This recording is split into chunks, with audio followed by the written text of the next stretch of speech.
I appreciate that you do realize how much of an impact you have on people. I mean, it's past your neighborhood. It's worldwide, especially young people. And having come up from where you came up from and living in and around that, you know that gangs are damaging to our community.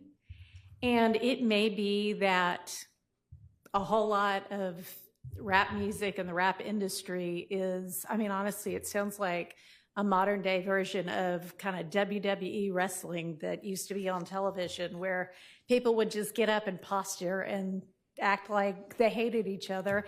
And it may be that that's a lot of what is going on in the music industry with rap. But whether it is fake or not, it has tremendous impact on kids and young people who think, this is cool, this is what I want to do. Look at him, he's a millionaire. I can do that by being, you know, a gangster in the streets. And that's not true. What you're likely to have happen to you if you're a gangster in the streets is you get shot, you get killed, or you get thrown in prison. And those are, you know, by far the most likely outcomes. And, you know, you've been in here watching the trial, and you've seen the pictures of Mr. Ryan posing with a gun as big as he is at 15 years old and going out and shooting and killing another teenager. And that's what gangs do, and that's unfortunately a lot of what rap music does. And if you are a modern day John Lennon, you know, I mean, he might have rapped too in this day and age. I don't know, but I know you're talented, and even if you choose to continue to rap, you need to try to use your influence to let kids know that that is not the way to go, and that there are ways out of poverty besides hooking up with the powerful guy at the end of the street selling drugs. And, you know, I know that happens for protection sometimes, but a much better way would be getting an education and setting, you know, hanging around with people who set a good example. And you be one of those people that sets a good example. I mean, all right, so that's my high horse on that. I could also go on. But I want you to try to be more of the solution and less of the problem. All right? All right, so it is not lost on the court that the state, had they been able to come to agreement on certain special conditions, was willing to entirely dismiss the RICO count, was willing to entirely dismiss one of the gang counts, and was willing to entirely dismiss this, you know, machine gun count. Was willing to give a sentence that permitted Mr. Williams to walk out of the door today, and therefore does not seem to be particularly worried that Mr. Williams, if on the streets, would be a danger to society. I'm taking that into consideration in crafting my sentence.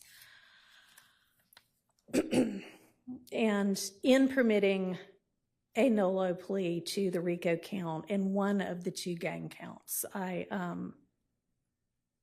would not be permitting the nolo to the one if you were not pleading guilty to at least one of them. But you are, and y'all admit a factual basis for the counts that you are pleading guilty to. I find there to be a factual basis for those counts, and for the remaining counts with which you are charged, I am going to impose a sentence, and I've taken a little bit of the suggested special conditions from the defense and a little bit of the special conditions suggested by the prosecution. On count one, the court sentence is 20 years to serve 5 years, commuted to time served, the balance of 15 years to be probated, and a $25,000 fine. On count two, the sentence is 5 years to serve, commuted to time served. That's the minimum sentence that's permitted on that count. It is required to be run consecutively. I'm going to run it consecutive to count one, but I am going to backload.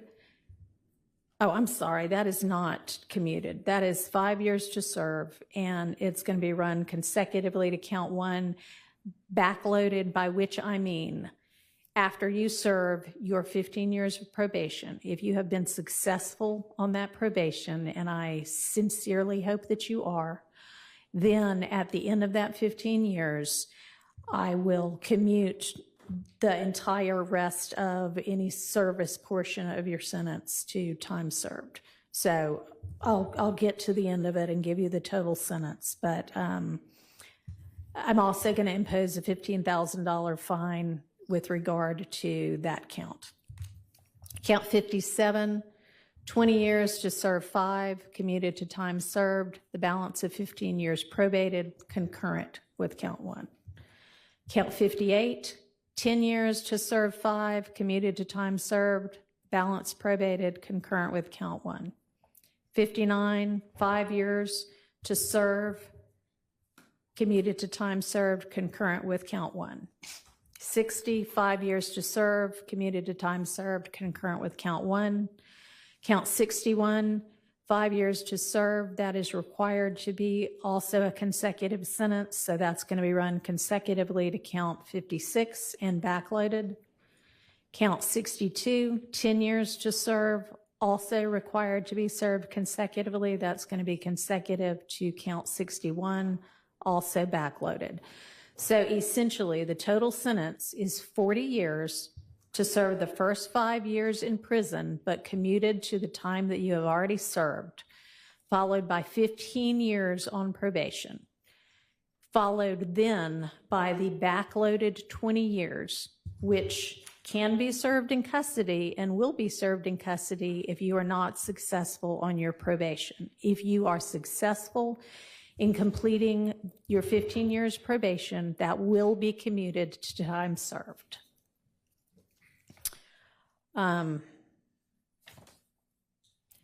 You are to remain on reporting status for the first half of your probation, active reporting for the first 7.5 years of your probation, and that is pursuant to OCGA 17-10-1, subsection 2, A2A. And Mr. Steele and Mr. Adams, in order to keep him on reporting status, there needs to be good cause shown. We all concede that good cause is shown here? Stipulate. All right, I appreciate that. Special conditions of your probation. What good cause? What do you mean? Can I have a second, Your Honor? Sure. Let the judge. Thank you, Your Honor. All right. You had enough time to talk with your attorneys? Yes. Okay. All right, special conditions of your probation. After 48 hours from your release, you are to stay away from the metro Atlanta area, and that's defined by the U.S. Census Bureau. It may change, but you can look that up anytime to figure out what that is. For the first 10 years of your probation, subject to the following exceptions, you are permitted to be in the metro Atlanta area to attend any wedding, funeral, or graduation from high school, college, or graduate school of any of your immediate family members.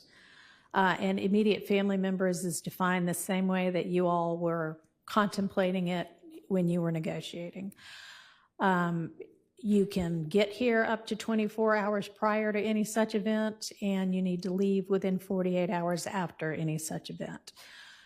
In addition, during each year of your probation, I'm going to require that you come to the metro Atlanta area and make a live anti-gang and anti-gun violence presentation 4 times a year, each year of your probation, at a grade school, a middle school, a boys or girls club, anything like that, that type of group. And if you want to, that presentation can include a benefit concert, and these presentations may count towards your required community service hours, which I'm going to impose, that during each year of your probation, you perform 100 hours of community service. You are, and this is required by the fact that there's a gang conviction. You shall not knowingly have contact of any kind or character with any other member or associate of any criminal street gang. Exception to that, if your brother is a member of any street gang, I hope you talk him into getting out of it. Quantavious Greer, and then also Sergio Kitchens, as long as you are contractually obligated to him. That is going to include anybody who is named in this indictment, except as absolutely necessary to conduct the lawful business of your musical career, and to any extent that the state is not agreeing to the exception for Mr. Kitchens. In the event that that part is not enforceable because it is only a portion of a special condition, going to provide that that be severable from the rest of this, and I'll put some case cites in the Senate sheet for that. You are in no way to promote any criminal street gang or any criminal street gang activity, including on any social media platform. You are not to utilize any hand signs, terminology, or language that promotes any criminal street gang. You are not to participate in any criminal street gang activity. You are not to knowingly engage in any contact with any of the victims that are listed in this indictment or with any of their family members. And you may not have in your possession or with arm's reach any kind of a firearm, because you're going to be a convicted felon. And that is, except I know that you have security and you need security. You can be within arm's reach of a firearm that is in the possession of either licensed law enforcement or licensed security personnel that are in your security detail or anybody that you're performing with. You are to submit to random drug screens and not use any drugs unless they are prescribed for you by a licensed physician. You are to execute a Fourth Amendment waiver that will permit the search of your person, residence, vehicles, and electronics for any firearms, any criminal street gang paraphernalia, or any illicit drugs. And as I mentioned, with regard to one of the first of your co-defendants from this trial, at least since I've been involved, to plead guilty, our Uniform Superior Court rules instruct and provide that it is absolutely proper for a judge to grant leniency in sentencing when, quote, the interest of the public in the effective administration of criminal justice are served, unquote.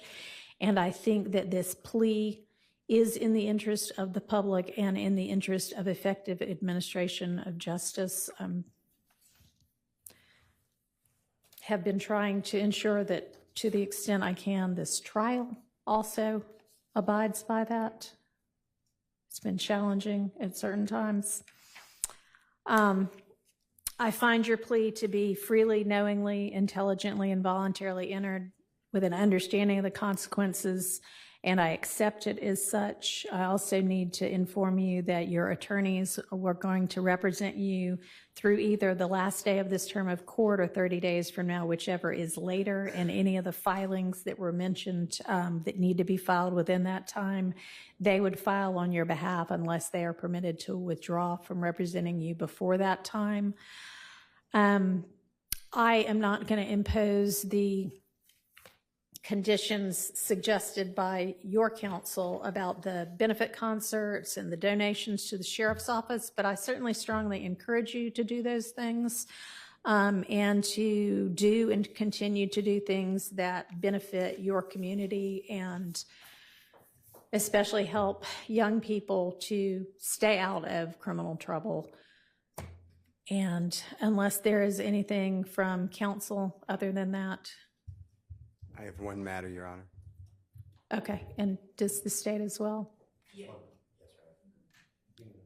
Your Honor, with regards to Mr. Williams being permitted to come to the Metro Atlanta area Yes. or Cleveland Avenue area for funeral or the other items, Right. can you also consider, God forbid, there's a serious medical condition of a person that In is, his immediate family, certainly, we can add that. And I also meant to mention, because I know you do travel all over in order to pursue your career, that it's permissible for your probation to be transferred to out of state, and that has to be done through probation, but that is fine with the court. And you may also keep your, nobody's mentioned it, but keep your passport and travel out of state and internationally to the extent that you need to do that for business purposes as well. All right, Mr. Vadi. Yes, just very briefly, and thank you. The district attorney just wanted me to urge the court, due to the fact that the Thomases have been negatively affected incredibly traumatically by what has been discussed by both parties here today, to make a brief statement as she believes that they fall within the exception or within the bounds of Marcy's law. If the court would allow, I understand the court made a ruling earlier as it relates to that, but she wants All right. Thank you. And I appreciate, well, I cannot even begin to understand what they must, anybody must be going through when they lose a family member to violence or criminal violence. Mr. Williams himself has expressed his own sorrow to the family. I, again, am going to stand by my belief that the appropriate time to hear a victim impact statement from them is at the close of the trial that contains the murder count with regard to their family member. All right, thank you. Okay, court is adjourned. Good luck to you. And I'm going to have there better be no violations, but if there are any, you're coming back to see me. Yeah. All right.